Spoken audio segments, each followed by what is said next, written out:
Hey guys, it's the Light Ninja here, and I'm here today to bring you a continuous isolation tutorial. Now, there is currently not a tutorial on this, so I apologize if my tutorials are not the best. This move was taught to me by Sam, also known as Light Lace, as it is his move originally. Now, in order to set up this move, I am going to warn you that you're going to need a soft surface to practice on. Sock poi does not particularly work well with this move, and I recommend learning it directly on the whip. You are going to drop it a lot, so I recommend being on carpet or grass in order to avoid damage to the handle and the circuit board inside. So, let's begin. Step 1, you're going to take your whip and put it down. Step 1 complete. Step 2, we're going to learn the most important part of this move. We are going to stick out our non-dominant hand. So if you flow with your right hand, mostly, put it behind your back. If you flow with your left hand, put that behind your back. I'm going to teach this move from a right-handed perspective because that is how I am. I am right dominant. So, putting your right hand behind your back, you extend your left hand straight out in front of you. I bend the wrist, you do not have to. I bend the wrist to remind myself that this is the most important part of the move. You're going to take your arm and put it into a circle, clockwise in front of you, since you're using your left hand as this is a right-handed tutorial. And you're just going to get that clockwise motion in, nice and smooth. Make sure you really feel it and have control over this. This is the quintessential part of the move. This is the part of the move that determines how fast you go, how clean it looks, how straight the whip stays. It's all in your left hand. I want you to remember that. Your dominant hand will only be using these 3 fingers, your index, your middle, and your thumb. I say that because that means that you're going lighter with it. A lot of people have a tendency to overdo it with the right hand, and that's going to cause the whip to go out of control and fly right out of your arms. So as much control as possible is why I recommend these 3 fingers to use, because it forces you to be a little more delicate, because all you are doing with your dominant hand is catch, turn, catch, turn, catch, turn. Once you realize those 2 concepts, it's time to pick up the whip. Now, I recommend holding it a little shorter than arm's length. The handle should be just right under the armpit, probably about 2 inches away from the armpit. The whole motion is going to be clockwise if you are right-handed. This is going to be the way you swing your whip. Now,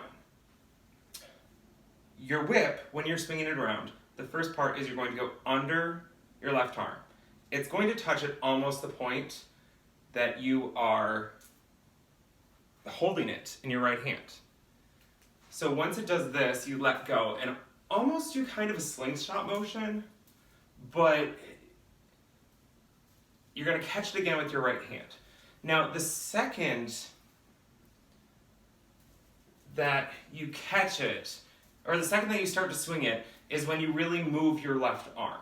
So it goes, left arm is just guiding it around. You can practice it first by doing a swinging motion, sticking out your arm, and just toss catch, and it's going to look not right. It's going to make a giant U shape, it's going to curl in on itself. This is with just toss catch. This is keeping my arms straight and just doing a toss catch motion. So my left arm is straight, and I'm just toss catching it to start off. Now, I'm only doing it with those 3 fingers to kind of just keep control of it. And you want to try to be catching it at the same place every single time. Now, we're going to slowly add in that circular motion in your wrist. And as you see, it's already started straightening out. That circular motion, you always want to have your left wrist touching part of the whip. That circular motion is what stabilizes it here and then guides the tail around at the second part of the move. So it kind of stabilizes as you toss under and flips the tail end over. This is a very complicated move. If you're not getting this easily, if that drops, don't blame yourself. This is the hardest move I learned. It took 2 full days of practice to get this move down. It's all about timing and momentum, and part of it just has to be until it clicks in your head. So again, it's all in that left wrist motion. And it really is kind of you have to get the right momentum down. So it is all on the left wrist. The left wrist is what guides the whole move. It guides the tail around, so make sure it is always in contact with the wrist. With your right hand, you're literally going in and pinching to catch. So catch, turn, catch, turn, catch, turn.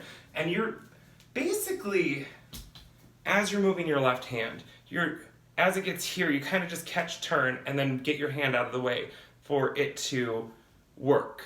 It's a very hard move to break down, and only the more practice you get, the better you'll get with it. So just remember that the left arm, making that circular motion, always being in contact with the wrist the wrist always being in contact with the whip, is the most important part. Because that's what causes it to be straight.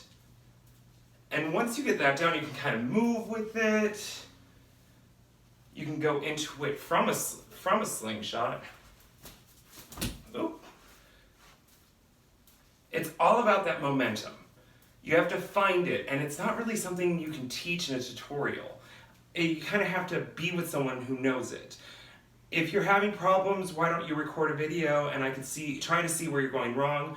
But my best advice is just practice it out. It took a lot of work to get the timing down right. So remember, left wrist does all the work. Right hand is just pinch, turn, pinch, turn, pinch, turn, pinch, turn. And your left wrist is what really keeps it straight as opposed to curving. If you feel your whip is curving too much, like this, it's because you're not getting a big enough motion with your left wrist. Your left wrist is almost making an up-down motion, but instead it's making a slightly circular motion, and always in contact with the wrist. If you have questions, feel free to hit me up. This is a very challenging move. Don't get discouraged from having problems learning it. I hope this helps a lot of you. Thanks, guys.